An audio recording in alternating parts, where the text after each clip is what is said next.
John Milton, is considered as one of the greatest poets in English literature. He is famous for his epic, Paradise Lost. Though he was one of the greatest scholars, his eyesight didn't last for long. It was steadily declining for years, due to overstress, and finally in 1652, he became completely blind. The sonnet, on his blindness, was published in 1653. That era was totally different from today's era.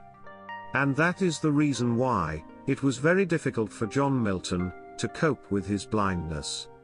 Being a poet, his vision was important for him, but unfortunately, he didn't have it. Still, he didn't lose his faith in God, and continued working without an eyesight.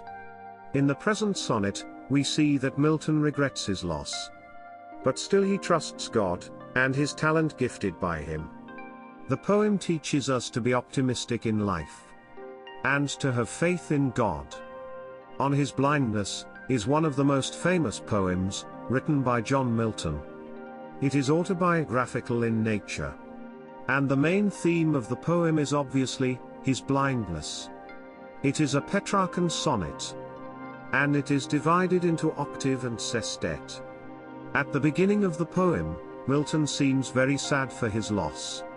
He says, "When I consider how my light is spent, ere half my days, in this dark world and wide, and that one talent, which is death to hide, lodged with me useless, though my soul more bent, to serve there with my Maker, and present my true account, lest he returning chide.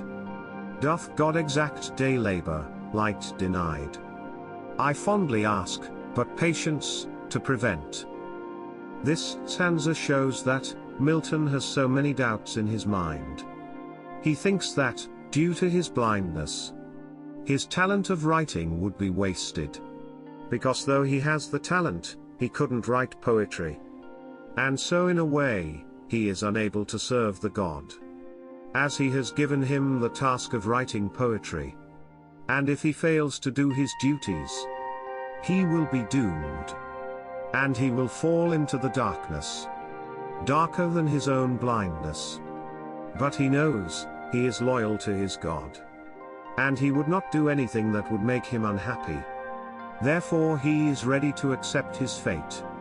He also believes in his patience, and he knows that it will help him through these bad times. In the next stanza, he seems more optimistic. He says, "That murmur soon replies, God doth not need either man's work, or his own gifts, who best bear his mild yoke. They serve him best. His state is kingly, thousands at his bidding speed, and post o'er land and ocean without rest. They also serve who only stand and wait." He believes that Almighty God writes everyone's destiny, and therefore God knows everything about every being in the universe. Whatever we possess is given to us by the God, and so he doesn't need anything from us, as he is the creator of everything, and he has plans for all of us. Therefore everything will happen according to his will. He is like a king, and thousands of angels serve him restlessly. They can travel the lands and oceans to follow his orders. That is the reason why he needs nothing from us. But we should not forget to bear his mild yoke, which means we should only focus on doing our duties. And by doing so, we can serve him the best. And this is how Milton makes his mind to continue serving the God by using his talent.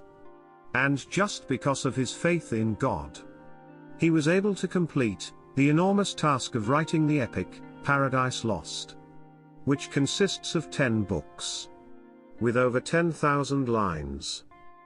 Thank you.